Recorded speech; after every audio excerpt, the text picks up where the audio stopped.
Shalom Uvracha Erev Tov Beshem Hashem Naaseh Ve'Natzliach en ce lundi soir 13 du mois de décembre et Yud du mois, puisqu'on est déjà le soir du mois de Tevet. Je suis racheté par Ruth Ayekara sur un thème bien précis, l'addiction aux films et aux jeux sur Internet, dormir tard, impossible de se détacher, addiction au Avodazara, où est-ce qu'on en est, où est-ce qu'on va. Shiur dédié pour la réussite, la santé, de beaucoup de bonheur aussi pour elle-même et son mari, ainsi que sa famille et toute sa descendance. Hashem Evarech Otach, Bezrat Hashem, Ruth Ayekara, ainsi que tous les Bnei Israël sur vos chemins. Refoua Shlema pour tous les malades d'Israël et les Nishmat Kol Mete Israël Kemouvan. On pensera à tous les morts d'Israël. Hashem Evarech Otam Bechol Hashem Bashamayim. Roi Hashem Tenachenam Began Eden Elion Vechol Hashorvim Imam Kol Israël Yeshua Venechamot. Le sujet qui a été demandé est un sujet très important, puisque nous sommes tous concernés aujourd'hui dans cette génération spéciale, très avancée et intelligente certes, mais très addicte aux films, aux jeux sur Internet, on n'arrive plus à dormir. Le problème qu'il y a, c'est qu'on ne parle pas que des jeunes, on parle des personnes d'un certain âge. Il n'y a pas que les jeunes qui sont toute la journée sur leur portable. Je peux vous affirmer que les personnes de 40 ans, 50, 60, même 70 ans passent leur vie sur le portable. Vous savez que il y a un diamant qui nous a été donné pour lequel nous rendrons des comptes, c'est le temps. Le temps est quelque chose d'unique en soi, puisque le temps n'appartient qu'à un moment de l'histoire précis, sans jamais avoir eu d'avenir et encore moins de passé. De telle façon à ce que, par exemple, au moment où je vous parle, il est exactement 18h32. Nous sommes lundi 13 du mois de décembre en français, ou l'Yud du mois de Tevet.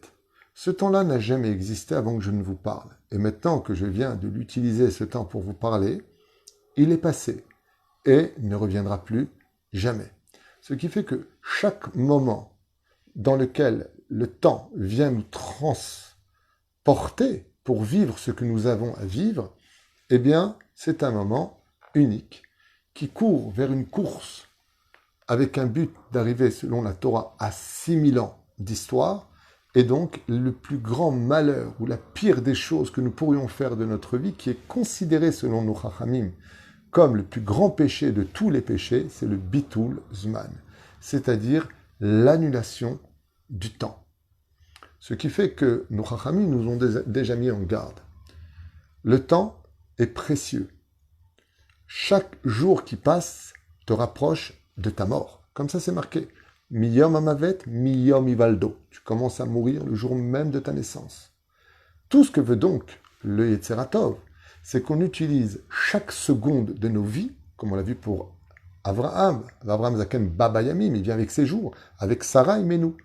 La Torah nous donne beaucoup d'exemples, tout au fur et à mesure de la Torah écrite et la Torah orale, sur l'importance d'avoir utilisé son temps à bon escient, de l'utiliser pour remercier Hachem, faire du chesed autour de soi, étudier encore une halakha, parler avec des gens pour les encourager, essayer de construire quelque chose pour le bien-être de l'humanité. À quoi j'ai utilisé mon temps? Comment j'ai gaspillé ou pas mon temps? La Gemara nous apprendra dans plusieurs références, entre autres dans Shabbat, dans Sanhedrin ou dans Masechet Kedushim, eh bien, la première question qu'on posera à mort, c'est Kavat Haïtim la Torah. Est-ce que tu as arrêté le temps pour le sanctifier en l'honneur d'Hachem? Ce temps qui n'existe pas à travers la stratosphère, dès qu'on quitte la Terre, on est dans l'espace-temps. Le monde a été créé dans un monde spécialement aménagé par le soleil, la lune, les constellations, les étoiles, pour justement arrêter le temps. Donc vous comprendrez bien que si le Yetzer Tov veut absolument que notre vie soit gérée par le temps, Kiryat Shema de telle heure à telle heure. Le Shabbat, c'est pas le vendredi matin et c'est pas le dimanche matin. C'est du vendredi soir au samedi soir. Yom Tov, Yom Kippour, Rosh Hashanah, Sukkot, Pessah, Shavuot, Chanukah qu'on vient de passer. Si quelqu'un allumerait aujourd'hui la menorah en faisant une bracha, il ferait bracha levatala. Bitalta et azman. Avar zmano batel korbano, nous disent les sages. À partir du moment où le temps est passé d'une chose, ce n'est plus son heure. Tu fais l'askara après l'heure, c'est plus l'heure. Tu le fais avant l'heure, ça peut le faire, parce qu'on n'est pas encore arrivé à la fin de son temps à lui. Quand une personne décède, on dit « il a fait son temps ». C'est-à-dire que toute notre vie est gérée par le temps. Le matin nous indique que c'est le moment de nous lever. La journée n'est pas finie. Le soir nous indique souvent notre fatigue. C'est aussi un moment pour l'étude. C'est un moment où on rentre à la maison. Qu'est-ce que tu fais le soir seul, à l'extérieur? Tout est géré par le temps.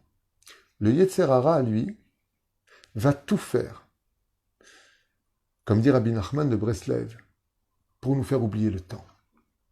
Comme je vous avais raconté une fois, il y a bien longtemps de cela, j'étais à Los Angeles, emmené par des amis, rejoindre un très bon ami qui s'appelait Clémence Madja, et bien d'autres. L'équipe était très sympathique à l'époque. J'étais avec Stéphane Mimi, avec Raphaël Skoury, toute une belle équipe comme ça, Baruch Hashem. Fabrice, Israël Ayakar, Shem Arechuto Bechol Asherlo, toute l'équipe. Et donc j'étais arrivé comme ça à Los Angeles, à Las Vegas, et en rentrant à l'hôtel Mirage, donc vous savez que là-bas tout est impressionnant, tout est grand, j'avais constaté quelque chose que j'avais raconté d'ailleurs à mes amis, j'aurais dit, vous vous rendez compte? Qu'est-ce qui se passe? J'aurais regardé bien. Est-ce que vous voyez une seule horloge de cet endroit immense? Immense. C'est un casino immense. L'entrée de l'hôtel, c'est un casino immense. Donc tu vois pas la fin. Des machines partout, des couleurs de partout. Il n'y avait pas une seule horloge. Mais pire que tout, il n'y avait pas une seule fenêtre. C'est incroyable de construire un hôtel sans fenêtre. Et je me souviens que mon ami m'avait dit, pourquoi d'après toi ils font ça? Je dis pour t'oublier. Ça veut dire quoi pour t'oublier? Pour que tu t'oublies. Pour que tu ne vois pas s'il fait jour, s'il fait nuit. Pour que le temps n'ait plus aucune valeur à tes yeux. Jusqu'à ce que tu te ruines, épuisé à une table, que tu aies toujours envie de jouer. Et que tu ne regardes pas la montre en disant quoi, 2 heures du matin, je suis crevé, je rentre me coucher. Il ne faut pas qu'il y ait de montre. Tu pourrais regarder ta montre. Mais avec ta main, tu es occupé à jouer. On va jouer avec toi pour te voler ton temps. Et tu verras que tes poils noirs deviendront blancs. Et c'est ce que dit Rabbi Nachman. Ce que veut le Yetzer Hara, c'est te faire croire que tu ne mourras jamais et que le temps ne te rattrapera pas. À la fin des temps, contre toutes les années précédentes et les siècles passés, le Yetzer Hara va utiliser Internet et les portables. Qu'est-ce qu'ils vont nous faire, tous ces portables? Nous voler du temps à regarder non-stop des choses pour nous faire oublier les moments de difficulté, pour nous emmener voyager vers des horizons qu'on ne connaissait pas. Mais pendant ces moments où on sera avec Internet, on sera mort pour le moment présent du temps qui passe devant nous. Comme des secondes. Qu'est-ce que tu fais de ta vie? Peut-être que tu pourrais aider une personne de plus, peut-être que tu pourrais fabriquer quelque chose de plus, peut-être que tu pourrais te rendre utile. Comme nous à l'époque, quand il n'y avait pas de portable, on s'occupait toujours à faire des choses. On faisait même des jeux de société, mais on était ensemble. On partageait des choses, on se racontait des choses. Aujourd'hui, on ne se partage plus rien, on discute avec plus rien. On est volé par le temps d'Internet. On est sur des portables. Tu peux regarder à la limite. Allez, tu peux regarder une petite émission. On est humain. On n'est pas tous des babas salés. On n'est pas tous des Rabbi Lubavitch. Mais combien d'heures on passe sur nos portables? Combien de temps on est prêt à sacrifier pour rester avec ces portables? Le problème qu'il y a, c'est que non seulement on est face à quelque chose qui nous prend par la main comme un enfant et qui nous emmène vers des horizons constamment inconnus. Vous vous rendez compte que quand vous rentrez sur YouTube, par exemple, et que vous voyez là-bas tout ce qui touche à l'inceste, tout ce qui est immoral, vous avez des millions de personnes qui en une semaine ont vu cette vidéo. Calculez le nombre de personnes qui ont passé peut-être 2-3 minutes parce que des femmes étaient plus ou moins dénudées. Combien de temps ont été gaspillés pour des choses interdites? Combien de temps ont été gaspillés par des millions de personnes qui ont été pris par la main comme des enfants à suivre des pulsions animales parce qu'il y avait tellement à voir. Mais tu fais un cours de Torah où tu parles de vérité. 1000 personnes, 2000 personnes, 10 000 personnes. Il y a des rabbanim, Baruch Hashem, ils arrivent à des très très très hauts chiffres. Mais par rapport à des vidéos où par exemple tu fais du paranormal, waouh, tu dis à ton copain, regarde, je vais filmer, je vais éteindre la lumière, tu passes avec un drap blanc, style, machin, truc chouette. En une semaine, vous avez 15 millions de personnes qui vont voir cette vidéo. Est-ce que c'était vrai? Est-ce que c'était faux? Est-ce que c'est intéressant? Est-ce que c'est la recherche de l'infini? Et on est pris comme des enfants par la main et on est emmené vers là où ils veulent nous faire emmener. Ceux qui ont créé tous ces réseaux sociaux eux-mêmes, les techniciens, qui sont les créateurs de tout ce qui existe, que ce soit Internet, que ce soit les portables que nous avons avec Facebook, avec Twitter, avec Instagram, je ne sais pas comment ça s'appelle, tout ça. Eux-mêmes en ont fait une émission en disant que leur but était de capturer l'esprit des gens et de les emmener là où eux le voulaient. Ce qui fait que notre esprit ne nous appartient plus. Parce qu'en fin de compte, on est pris comme un petit garçon à qui on donne la main et Internet nous emmène là où on veut aller. Pire encore, on peut carrément jouer de sa chambre et perdre plus de 1000 shekels parce que je vais jouer à un jeu, au poker, au 4-21, à toutes sortes de jeux. Et puis je vais mettre ma carte là-bas. Et puis je vais avoir les nerfs. Et puis je commence à dire des mots injurieux. Je suis seul dans ma chambre, comme un fou. Et je joue avec quelqu'un que je ne connais pas de l'autre côté. En une seule heure, je peux perdre 1000 euros, 1500 euros, pour lesquels tu auras travaillé tellement de temps. Et quand tu finis, tu es dégoûté. La seule chose que tu as gagnée, c'est l'adrénaline. C'est le fait d'avoir existé pour un moment précis. Mais combien il te coûte ce moment? Tu te rends compte, ces 1000 euros, si tu les avais donnés à une yeshiva, combien tu aurais gagné pour l'éternité? Si tu les avais donnés simplement à ta cousine pour se marier, ou à tes parents qui s'en sortent pas, ou pour toi-même, ton épouse, pour qui t'auras acheté un beau diamant, non. Dans ça, j'ai pas d'adrénaline. Mené par le bout du nez. J'ai connu des gens qui m'ont raconté qu'ils en sont arrivés jusqu'à perdre leur propre maison dans des jeux avec le portable. Ils ont joué, rejoué, joué, rejoué, et automatiquement ça descend. Ça paraît être un jeu, mais ça te ruine. Tout ça pour de l'adrénaline. Tout ça pour avoir l'impression de défier le monde. Et si je gagnais? Et si je prenais? Ça dit que tu n'as pas un assez fixe à Rosh Hashanah. Ce que tu dois prendre, tu n'as pas besoin de jouer. Ça viendra jusqu'à toi. Travaille et occupe-toi de la spiritualité. Jour 1, jour 2, jour 3, jour 4, jour 5, jour 6. Shabbat. Quand Dieu a créé le monde, il a créé un début, il a créé une fin. Ça faisait un jour.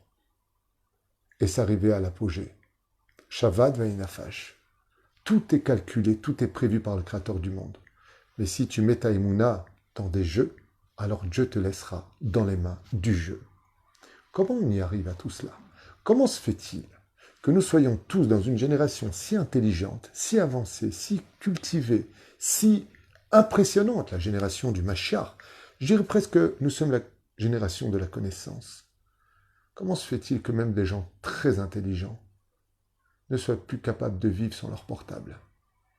Alors bien sûr, je ne parle pas de cas d'exception, des chocs émotionnels dans la vie, des échecs, on n'est pas bien, on a des idées presque suicidaires, alors on va regarder un film ou deux, on essaie de s'échapper parce qu'on n'arrive pas à se rencontrer avec soi-même.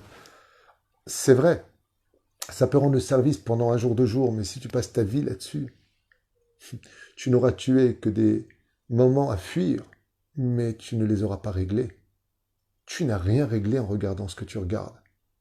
Non seulement tu n'as rien réglé, mais de pire, c'est que tu vas faire des comparaisons avec des gens qui sont payés pour réussir, parce que ce sont des acteurs. Et tu vas te sentir encore plus minable et médiocre. Quand tu viens et que tu tapes sur les réseaux sociaux, qu'est-ce que font les milliardaires de leur argent? Et que tu vois combien ils dépensent d'argent, combien ils jettent de l'argent. Il y en a même un, ce qui paraît, on m'a dit, il s'est fait faire des cheveux en or. C'est débile. Il y aurait même une émission aux États-Unis, à ce qui paraît, qui s'appelle l'anniversaire de la jeunesse américaine. C'est des multimillionnaires qui fêtent leur anniversaire pour pas moins de 300 à 500 000 dollars. Et toi, tu es là au chômage, t'en peux plus de ta vie, tu regardes ça. Quand tu finis psychologiquement, comment tu te sens quand tu vois une gamine de 14 ans qui dit à son père « Ouais, c'est pas la voiture que je t'ai demandé, je voulais un hélicoptère pour descendre devant mes copines. » Tu dis « Mais c'est pas possible. » Tu vois des gens sur leur yacht et tu vis comment toi, qui a un lit déjà qui tient à peine sur ses 4 pieds. Et Zéo Hachir à sa mère Bechelko. Au lieu de perdre ton temps à regarder des lits en or chez les autres, répare le pied de ton lit. au moins tu auras fait quelque chose d'utile dans ta vie. Mais non, on n'y arrive plus. Pourquoi? Au sage de nous expliquer que dans le cœur de l'homme se trouvent deux aimants, le Yetzeratov et le Yetzerara. Nous avons dans notre cœur deux formations, un qui est bien et un qui est mauvais. Le problème qu'ont ces deux endroits, c'est que ce sont des aimants. Ce qui représentera donc un effet automatique si en face, je mets un aimant qui lui correspond. Ce qui fait que si, avec mon côté positif, je vais étudier la Torah, utiliser mon temps à faire du sport, pour avoir un bon corps, pour être fort, pour être bien, pour me sentir bien, arranger la maison, réparer les tuyaux, arranger peut-être le robinet, aider ma femme dans ce qu'elle fait à manger. Je vais être utile à faire quelque chose qui va construire, fabriquer, donner naissance à ce qui n'existait pas avant que j'intervienne. Même si c'est pas, on n'est pas tous ok, toute la journée Torah, d'accord, mais pas tout le monde est fait pour ça. Un petit peu. Mais il y a des gens qui pourraient utiliser leur vie à mieux que ce qu'ils font, que de s'enfermer, je dirais même mieux que de s'enterrer sur des réseaux sociaux du matin au soir. Et qu'est-ce qui va se passer? Eh bien, sachez que nos aimants qui sont à l'intérieur vont être automatiquement attirés par ceux qu'ils le veulent. Quand tu te nourris sur Internet de cours de Torah, tu verras que ça va commencer par te manquer. Tu vas aimer. Tu vas chercher quel rave avec qui il y a un feeling qui passe, qui comprend la génération, qui va utiliser un langage simple pour essayer de pénétrer peut-être certaines questions que tu n'oses même pas te poser. Et ça va accrocher. Alors tu vas utiliser ton temps à écouter des rabbinim, à écouter peut-être des sociologues qui vont t'apprendre des choses. Comme je dis souvent, vous qui êtes tout le temps sur Internet, au moins branchez-vous sur des cours de géographie, sur, je sais pas, au moins des choses qui soient utiles. La médecine, comment fonctionne le corps humain. Apprenez à connaître Dieu à travers la nature si vous n'êtes pas capable d'ouvrir des livres de Torah. Mais au moins que ce temps serve à quelque chose d'utile. D'utile. Vous savez, moi, ce qui me tue le plus, c'est quand j'entends les journalistes. Qu'est-ce qu'ils parlent pour rien dire? C'est aberrant. Ils font des programmes de et s'il devient président, et s'il prend lui, et si, bah sauf il dit ni monté président, ni il a eu quoi que ce soit, toutes ces heures de parlotte pour rien. Et les gens sont devant et ils écoutent du matin au soir. Qu'est-ce que tu y gagnes? Je me souviens, je me rappelle une histoire avec quelqu'un qui m'a dit, moi le religieux, comme ça un jour à Jérusalem, il m'a dit, dis-moi le religieux, tu es au courant de ce qui s'est passé dans telle région, Thaïlande, en Chine, je sais pas ce qui m'a sorti comme truc. Je dis non, apprends-moi. Il me dit, quoi, t'es pas au courant? Je lui dis non. Il m'a dit, mais toutes les informations en parlent. Il y a plus de 20 ans de ça. Je dis, bah, toutes les informations en parlent peut-être. Moi, je ne sais pas de quoi tu parles, mais tu peux me le dire peut-être en 2 mots, je gagnerai du temps. Il m'a dit, c'est ça, moi, qui m'inquiète chez vous, les religieux. Je lui dis, qu'est-ce qui t'inquiète? Il m'a dit, vous n'êtes au courant de rien de ce qui se passe dans le monde, vous vous intéressez à rien. Je lui dis, d'abord, c'est pas vrai. On est au courant de beaucoup de choses, beaucoup plus que ce que tu crois. Mais toi, tu sais ce qui a marqué dans ma Masechet Sanhedrin, Masechet Shabbat, Masechet Kedushin. Tu connais Masechet Avodah Zarah? Marigadian me dit non, jamais. Je dis, tu vois la différence. C'est que moi, si j'écoute les informations, je vais écouter le principal des informations. Le jour où tu as posé toi une question. Toi, tu es un gros aux informations. Il me dit oui, énormément. Je lui dis voilà, aujourd'hui tu as quel âge? Il me dit 73 ans. Je lui ai dit, qu'est-ce qui te reste de toutes les informations que tu as enregistrées jusqu'à aujourd'hui? Ouais, comme ça, il me dit, bah, aujourd'hui rien, mais je lui dis, c'est là qu'est tout le problème. En d'autres termes, t'es rien. Sans te vexer. Tout ce que tu as vu, tout ce que tu as entendu, à quoi ça te sert aujourd'hui? Il me dit, rien, mais sur place, j'étais au courant. Ça t'a occupé ton temps. Et par exemple, quand tu as entendu qu'il y a eu une catastrophe, un effondrement, un volcan, qui a détruit un village, il me dit, oui, il y a eu ça. Je lui dis, alors tu as prié pour eux? Tu leur as apporté une aide humanitaire? Tu as fait quoi? Il me dit, rien. Je lui dis, tu vois, c'est marrant, toutes tes réponses, ça finit toujours par rien. Moi, je préfère peu de beaucoup que rien de beaucoup. C'est toute la différence. Si au moins tu fais un télim pour eux, tu as de la compassion, il y a que ça n'arrive pas sur nous, que Dieu nous protège, Shem Erahem, tu as une prière pour eux, tu as aidé quelque chose pour eux, juste savoir des choses. On ressemble à des arbres secs. À quoi ça sert tout ça? Ce qui fait que l'addiction que nous avons pour ce genre de choses vont nourrir uniquement ce que nous allons rentrer en nous. Si par contre tes yeux regardent constamment des choses violentes, ça fait monter l'adrénaline. Waouh, t'as vu le coup qu'il lui a mis? Ouais, il lui a donné un coup de pied, regarde, sa jambe elle est cassée. Waouh, il a dû souffrir. Mais d'accord, et ça te fait plaisir de voir quelqu'un qui se casse la figure? Quand tu vois des combats de boxe et qu'on voit qu'il lève les mains et que l'autre est en sang par terre, qu'il lui a mis un coup de genou et qu'il lui a démonté la mâchoire, qu'il a plus de dents, c'est de l'impressionnant. Mais ça te fait quoi à toi? T'as pas de la peine que lui il est par terre, que pourra plus avoir ce même sourire qu'il avait pour sa femme, que cet homme-là était en train de se battre. Parce que, ok, c'est les risques du métier, mais c'est pour nourrir sa famille. Je sais pas, il n'y a pas un truc humain, ça te fait rien. Eh bien, sache que ce qui ne te fait rien en regardant ces images vont tellement banaliser la cruauté de l'humanité que quand tu vas sortir dehors, tu vas tout banaliser. Que quand quelqu'un va te dire, tu peux m'aider, tu es mon pote dans la vie, il faut se débrouiller tout seul. Il faut se battre, il faut se relever, comme tel boxeur ou telle personne. Parce qu'on a de l'addiction, parce que notre aimant intérieur est attiré par ce qui lui ressemble. Ce qui fait que si depuis petit, j'habitue mes enfants à voir des choses qu'ils n'auraient jamais dû voir, je vais leur ancrer un système d'addiction, un système d'avodazara, un système duquel ils ne pourront plus se passer. Aujourd'hui, comme je l'ai déjà dit, à maintes reprises, une voiture, c'est pas un luxe. Comment tu fais tes courses? Comment tu peux aller à droite et à gauche? Comment tu peux arriver vraiment au travail à l'heure? Aujourd'hui, les trottinettes en Israël, je ne sais pas comment c'est ailleurs, mais ici, on dirait que le monde n'a jamais existé sans trottinette. Partout où tu vas, et ça passe à 50 km/h. Il y a des trucs de fou. Ben oui, ça permet d'aller beaucoup plus vite, on évite les embouteillages. On est addict à tout. Alors que la seule addiction qui nous est permise, c'est l'addiction de la Torah et des mitzvot. Parce que c'est la seule chose que l'on prendra avec soi. C'est la seule chose qui est capable de donner de la valeur au temps. Et c'est la seule chose qui est capable d'arrêter le temps. Vous voyez, bientôt c'est l'Eloula. Aujourd'hui, je crois que c'est le Rav Steinman. On a l'Eloula du Rabbi Lubavitch au mois de Tammuz. On a l'Eloula de Rabbi Nachman de Breslev à Sukkot.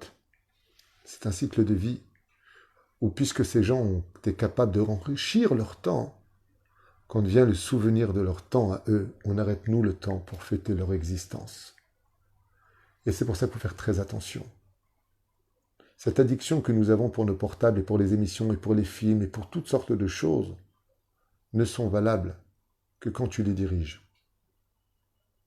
Comme je dis souvent pour la cigarette, il y en a qui croient qu'ils fument la cigarette, mais c'est la cigarette qui les fume. Tant que tu es capable de te passer d'arrêter de fumer, tu n'es pas en danger avec la cigarette. C'est quand le médecin te dit qu'il faut que tu arrêtes de fumer. Et comme je connais pas mal de gens, ils continuent à fumer parce qu'ils disent « je ne peux pas ». Tu vas mourir. Voilà. Tu mets ta vie en danger, tu peux perdre tes poumons, tu peux partir de ce monde. Je peux pas. C'est une addiction. C'est un extrémisme. Et tout ce qui est extrême est nuisible. La reine Bezrat Hashem, qu'est-ce qu'on fait dans ce cas-là? La Torah nous dit explicitement quand vous rentrerez en Israël, à l'époque de Shua Benoun, vous verrez beaucoup d'avodazara là-bas. Qu'est-ce qu'on doit faire des statues? On doit les briser. Quand on veut couper une addiction, il faut briser son portable. Il faut arrêter avec ça. Il faut arrêter avec des choses précises. Quelqu'un qui a un portable et qui se dit, voilà, moi la vérité, je me vois juste une toute petite... j'aime bien une série, je dis n'importe quoi, amicalement vôtre. À l'époque, c'était des films sympathiques, courts, ça durait une petite demi-heure, 35 minutes, il n'y avait pas de mots vulgaires, il n'y avait pas de nudité, il n'y avait même pas de violence, même les coups de poing, c'était comique. La personne veut se voir un petit feuilleton, d'accord? Portée disparue, ou je sais pas, FBI, ou je sais pas quoi. Il a son film qui va durer 50 minutes. Il a vu 50 minutes, mais sur 24 heures. Et que tu as pris 50 minutes, il te reste 23 heures et 10 minutes. Si tu as utilisé ce temps à bonne escience, alors donne ton chélek à ton Yetzerara si vraiment c'est important pour toi, si vraiment tu as besoin de t'échapper. Mais le problème, c'est pas vrai. C'est qu'on va donner tout le temps qu'il nous faudra à ces téléviseurs, à des jeux, à des addictions d'émissions, de films d'horreur ou autres, alors que ce temps nous a été donné uniquement pour connaître Hachem, pour étudier la Torah, pour nous entraider entre humains, pour construire quelque chose. C'est pour ça que le temps nous a été donné. Il y a un très beau machal de nos chachamim qui disent Un jour, un roi a proposé quelque chose dont personne n'aurait pu croire la possibilité. Ce roi, qui était immensément riche, a dit voilà, pendant 24 heures, je vais ouvrir les 2 portes de mon coffre-fort. Il avait un coffre-fort qui était aussi grand qu'un royaume. Et il a dit voilà, je vous propose une chose. Pendant 24 heures, tout ce que vous sortirez de mon coffre-fort vous appartiendra. Personne n'en croyait ses oreilles. Le roi a ouvert les portes. C'est quand un enfant vient de naître. Et le compte à rebours du temps a commencé. Est-ce que vous pensez qu'une seule seconde sur 24 heures, une personne va s'arrêter? Une personne va regarder un film? Une personne va perdre son temps? Il sait qu'il a 24 heures pour ramasser le maximum d'argent. C'est ce que nous disons dans la Yahadout. Toute l'histoire de la vie qui nous a été donnée dans ce monde, c'est pour ramasser le maximum de Torah ou mitzvot ou maasim tovim. Aujourd'hui, on a un certain âge. Quand on avait 10 ans, si on avait dit, tu te verrais toi dans 50 ans? 50 ans? C'est dans une éternité. Toutes les personnes qui ont 60 ans aujourd'hui vous diront, effectivement, il a raison. Si quand j'avais 10 ans, on m'a dit, tu te vois à 60 ans, je t'aurais dit, et pourtant, quand on pose la question à ceux qui ont 60 ans, ils te disent, c'est passé comme une journée. C'est passé si vite. Je n'ai pas vu le temps passer. C'est pour ça qu'il faut faire très attention. Pas simplement d'arrêter cette addiction, mais de faire une grande teshuva sur le temps qui nous a été volé. Je voudrais simplement vous répondre avec Rabbi Akiva. Vous savez que Rabbi Akiva a fait teshuva à l'âge de 40 ans. Quand il est arrivé devant le ciel, il a fait une teshuva fulgurante sur toutes les années passées. Mais Dieu lui a dit, Akiva Yakar, tu as fait teshuva à 40 ans et tu as vécu 120 ans. Qu'est-ce que tu as fait pendant les 40 autres années? Je travaillais, j'étais pas religieux, j'étais pas ceci, j'étais pas cela. Il lui dit, regarde, tu n'as pas besoin de revenir sur terre, ton Gan Eden est grand. Il dit, mon Gan Eden est grand, mais bizarrement, il s'arrête avec une frontière qui n'a pas l'air d'être à sa place. Et Akadosh Baruch Hu lui a dit, oui, tu sais pourquoi? Parce que c'est les 40 ans que tu as gaspillé pour rien. C'est les 40 ans qui n'auraient pas laissé un nom à ta personnalité. Alors Rabbi Akiva a dit, alors redescends-moi pour 40 ans. Il est redescendu dans ce monde et il a complété les 40 années de tzidkut, de justice et d'amour de Dieu qui lui manquait. Au nom de Dieu, Ramchal, Rabbi Chaim Moshe Utsato, qui n'est autre que la réincarnation de Rabbi Akiva. C'est pour ça d'ailleurs qu'ils sont enterrés juste l'un à côté de l'autre à Tibériade. 2 époques totalement éloignées et ils sont juste l'un à côté de l'autre. Le Ramchal a enseigné avant de partir de ce monde qu'il était la réincarnation de Rabbi Akiva et qu'il n'était venu vivre dans ce monde que les 40 années qui lui manquaient à sa teshuva. La reine Bezrat Hashem, c'est vrai que hormis tous les interdits que nos yeux peuvent avaler, tout cet argent qui peut être jeté, ce temps gaspillé, chaval, qu'on ne fasse pas attention à tout cela et que on ne fasse pas, nous, en tant que parents, très attention à l'éducation de nos enfants. Des fois, tu rentres dans leur chambre, il est 2 heures du matin et tu les vois sur leur portable. Tu es si réveillé que ça, tu peux faire au moins 2 halachot, 3 halachot. Je me souviens à une époque, je vous raconte une anecdote. Quand je venais chez ma sœur et mon beau-frère, que Dieu repose son âme, à Paris, pour faire mes cours de Torah, mon neveu Adam, il avait l'habitude, tous les après-midi, après l'école, d'organiser une partie de poker, de rami, je ne sais pas, avec ses copains. Ils venaient donc de l'école juive, et ils jouaient tout le temps. Ils étaient tous réunis comme ça. Je me souviens que quand je rentrais après la prière de Mincha, je leur dis, bon, alors, puisque vous êtes là, je leur disais tout le temps 2 halachot ou une petite histoire. Ils s'arrêtaient de jouer et ils écoutaient. Pourquoi? Pour donner un peu d'épices, un peu de goût à ce temps passé ensemble. Mais au moins, ils jouaient entre eux, ils rigolaient entre eux. Il y avait quelque chose de social, ce qui est déjà beaucoup plus valable que cette addiction à le portable.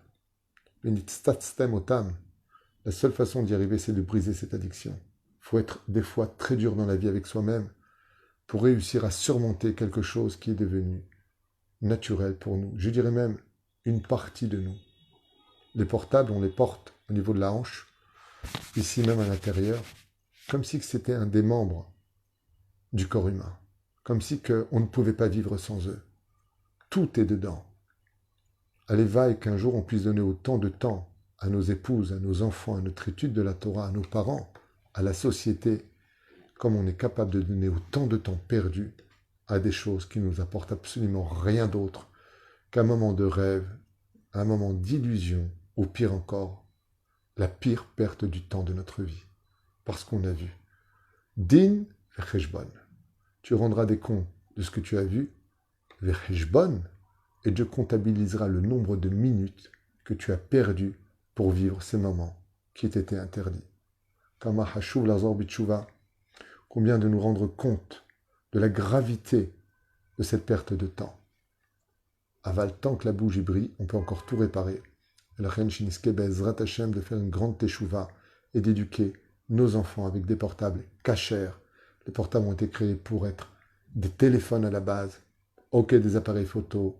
Ok, des WhatsApp parce qu'il faut qu'on s'écrive. Aval, de là à passer notre vie à regarder dans notre téléviseur portable ou parce qu'on a envie d'oublier des moments qui sont très difficiles pour nous, vous vous rendez compte qu'on en a fait une thérapie. Alors moi je dis que d'arrêter du jour au lendemain, c'est très difficile. Alors si tu es sur ton portable toute la journée, alors oriente au moins cela vers des choses intelligentes. National Geographic par exemple. Ce sont des émissions, il n'y a pas de choses interdites. On va te montrer le monde des animaux, comment il vit. On va te montrer comment les tribus, elles vivent. On va te montrer la technologie, comment elle a avancé. On va te montrer dans l'espace comment ça se passe. Et ainsi de suite. Des choses qui peuvent t'apporter au moins un tout petit truc. Tant que ce n'est pas contre la Torah, bien sûr. Quant à vous, les parents, si vous voulez vraiment que vos enfants réussissent, veuillez leur dire, arrête de passer ton temps sur ton portable. Donnez-leur l'exemple de comment occuper votre temps. Baruch Adonai l'olam amen ve'amen. Et qu'on enlève toutes ces clipotes, parce que tout ça, c'est que des clipotes, c'est des éléments. Ça se colle sur nous, au point de nous aveugler de l'objectivité et de naturaliser, comme si c'était un devoir de passer son temps sur son portable. Et que Bezrat Hashem, on ait la force de surmonter cela et de remplacer ces films, ces émissions, par des choses beaucoup plus intéressantes qui construiront le monde et au moins n'auront pas gaspillé ton temps. Kol tov et litraot.